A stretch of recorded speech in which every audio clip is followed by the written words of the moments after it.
Eala's match at Indian Wells ended at 12:12 a.m., and the crowd was still screaming.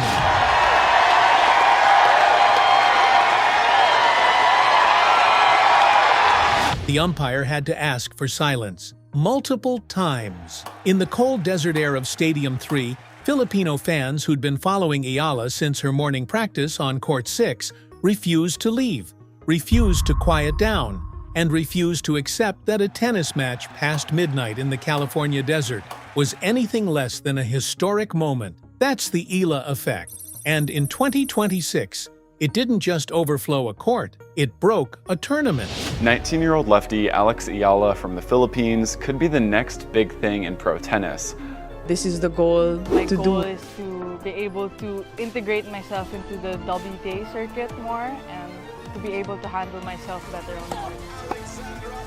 Bolted into the spotlight last month after making the semifinals at one of the biggest pro tennis tournaments in the world. Because here's what Indian Wells tournament director Tommy Haas and owner Larry Ellison did not see coming. Alexandra Eala's presence at the BNP Paribas Open wasn't just a scheduling headache. It was a full structural collision between a 20-year-old Filipina's global drawing power and a new ticketing policy that was already dividing fans before Eala had hit a single ball. The 2026 edition of Indian Wells, a tournament people call the Fifth Grand Slam, introduced a restriction no previous edition had attempted. Ground pass holders, who'd historically had access to every court except Stadium 1, were now also barred from Stadium 2. And on day 1, while thousands of Eala's supporters packed into smaller, overflowing courts, Stadium 2 sat more than half empty. During matches featuring Hubert Hurkacz, Jennifer Brady, and Magda Linette, the energy that usually defines Indian Wells' second-largest show court had simply vanished. Fans on social media called it infamous, and this was all before Eala had even played a point. But this wasn't where the story started. It's hard to imagine that now because we're so far removed from it that it's almost hard to just say I want to be number one.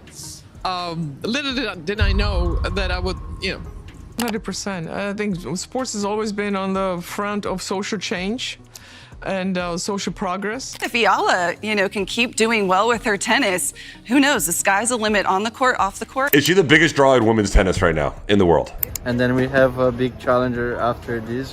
The first time tennis's establishment was genuinely caught off guard by the Eala phenomenon wasn't in California. It was in Melbourne, at the Australian Open, on a day when the tournament set a single-day attendance record of 101,696 spectators. Eala, ranked in the mid-40s at the time, was assigned to Court 6, one of the smaller outside venues. What happened next was something organizers simply hadn't planned for. Queues to reach Court 6 stretched beyond an hour. Hundreds of fans never made it to the viewing area at all. The court wasn't just full, it had functionally failed as a venue for the match happening inside it. Of course, the atmosphere in each tournament has been amazing, and it's been a different start this year than any other year I've ever had. So, sports, Alex Eala makes history in the US as the first Filipino tennis player to compete at the Indian Wells Open. Is she the biggest draw in women's tennis right now? Yes. Is she bigger than Sabalenka? Is she bigger than Coco? Dude, it's crazy. She's having the same effect that Fonseca was having on the men's side last year in Miami.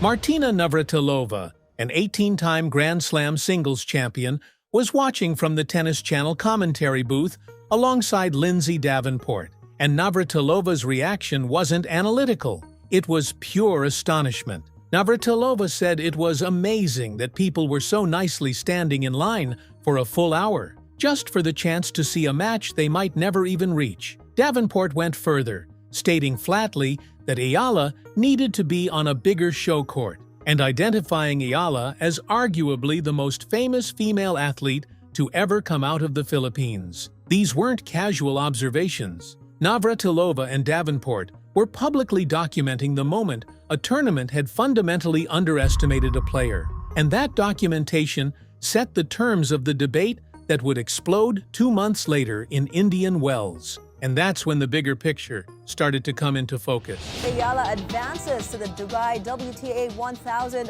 quarterfinals. Sheila Salaysay has that story. Hi everyone, I just wanted to come on here and thank every single one of you for your support, taking the time and effort out of your day to be there and cheer me on with the other girls. It means so much, especially at this time of the year. I couldn't thank you more, and I had such a fun. Because what Navratilova was witnessing in Melbourne wasn't just enthusiasm, it was a structural force. Kim Clijsters, a four-time Grand Slam champion, had already put it most clearly, describing Alexandra Eala as like Michael Jordan in the Philippines. That comparison is worth sitting with for a moment. It's not just a compliment about talent, it's a statement about cultural weight, about what happens when an athlete becomes the singular representation of an entire nation's sporting identity. Michael Jordan didn't just sell tickets. Jordan restructured the economics of every arena he walked into. The Clijsters comparison suggests Eala operates on the same principle, just at a transnational level. Wherever Eala plays, the Filipino diaspora treats it as a home match. At Indian Wells, that diaspora had been priced and restricted out of Stadium 2, and they showed up anyway, in numbers large enough to overflow every venue they were actually allowed to enter. These tournaments are such great experiences for me, especially playing in front of the best crowd ever, and I do my best. I do what I can, and just if I see an opening. So young, and she's just coming through, so and obviously the first couple rounds the schedule is so packed. She has more confidence, and she goes for her shots without any doubt, I would say. This was definitely one of the bigger Filipino turnouts. Also New York was huge. It also depends what court you're on, that you feel the noise and things. Now, before the tournament even began, Navratilova had gone on record with something more specific than crowd analysis. On March 2nd, 2026, Navratilova offered a detailed public assessment of Eala's game, and it came with one significant warning. Navratilova praised Eala's crafty nature, her southpaw advantage, her tactical variety. But Navratilova flagged a real structural limitation. Eala is slight of build, which makes it harder to absorb the pace of power hitters like Aryna Sabalenka or Coco Gauff. The prescription was specific. Eala needed to beef up her serve, with Navratilova calling for a bigger kick to make her service games more dominant. Navratilova also delivered a broader warning to the tour's established names, including Iga Swiatek and Coco Gauff, that the rest of the field is beginning to figure out how to beat them. And Navratilova was placing Eala right at the center of that shift, not as a developing talent still finding her way, as a legitimate tactical threat to the established order. What happened next changed everything. Another wonderful win for Alexandra Eala. Thank you, Jasmine, she says. Paolini gracious as ever in defeat. The former champion is out. Alexandra Eala. This is going to go down the wire, but because of the week off from Eala, I think that she might be able to cause the upset here. And Paolini is not playing that great. And unlike the Alexandrova match in Abu Dhabi where Eala got overpowered, that's not going to be the problem here. So I'm going to go with Eala. On March 7th, 2026, Alexandra Eala walked onto Stadium 3 for a second-round match against world number 52, Diana Yastremska of Ukraine. Eala, seeded 31st with a first-round bye, entered as a slight favorite. What followed was 2 hours and 43 minutes of tennis that on paper should not have been that close, but absolutely was. Yastremska brought 8 aces. Eala brought 2. Yastremska's powerful baseline game took the second set 6-4, after Eala had won the first 7-5. In the deciding third, Eala found herself trailing 4-5, watching Yastremska step up to serve for the match. And this is where the statistics stopped making sense. Eala broke back at love. Not to this extent, and I think the ceiling that Alex Eala has is obviously that much higher. And I'm going to bring in a little boxing here because my dad wanted me to be a boxer, but I chose tennis. But Manny Pacquiao. Good call. Manny Pacquiao, we saw him when he gosh, was at the top of his game.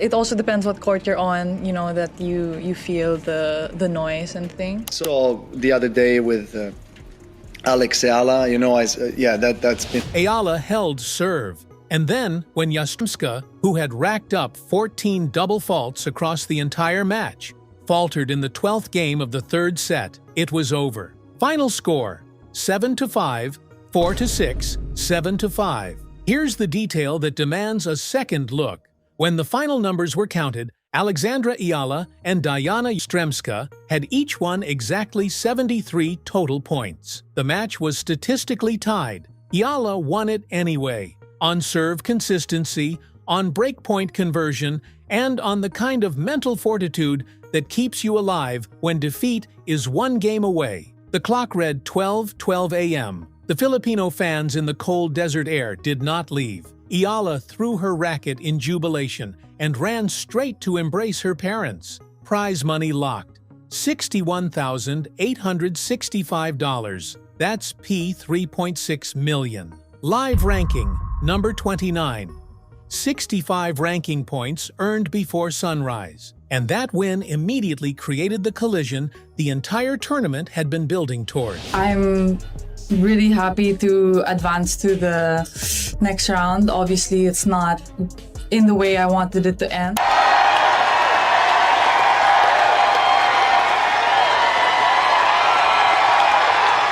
Eala is set to compete in the singles and doubles events. With energy like that, you don't get tired, so it was good. And Alex, so good to have you out here for the first time. How special was that? Having too much crowd on this or any other tennis tournament is a very good problem. The victory over Yastremska triggered a venue upgrade on the spot. Eala's third-round showdown against world number 4, Coco Gauff, a rematch of their Dubai quarterfinal, was moved to Stadium 1, not Stadium 2. Stadium 1, the second largest tennis stadium in the world. Capacity 16,100. Organizers billed it as a duel of crowd darlings, anticipating a stadium split between Gauff's American base and his Filipino following.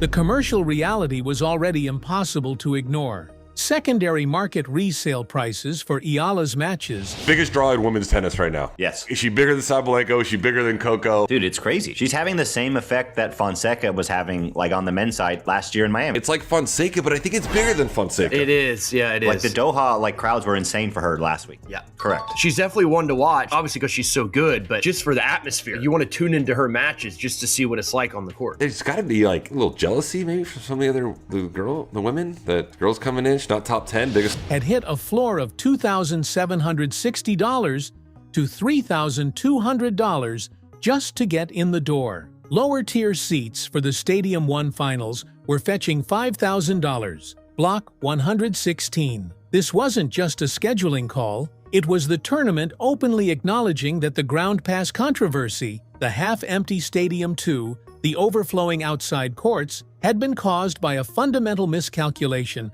about exactly which athlete was driving Indian Wells 2026. Gauff had beaten Eala 6-0, 6-2 in Dubai. Gauff described crowd support as her secret weapon, a pick-me-up that shifts her internal narrative during a match. Eala said she intended to take the learnings from Dubai and bring them into the larger arena of Stadium 1. A win over Gauff was projected to push Eala toward the top 25 in the WTA rankings. The ground pass controversy. Thank you, Jasmine, she says. Paolini gracious as ever in defeat. The former champion is out. Alexandra Eala. The half-empty Stadium 2.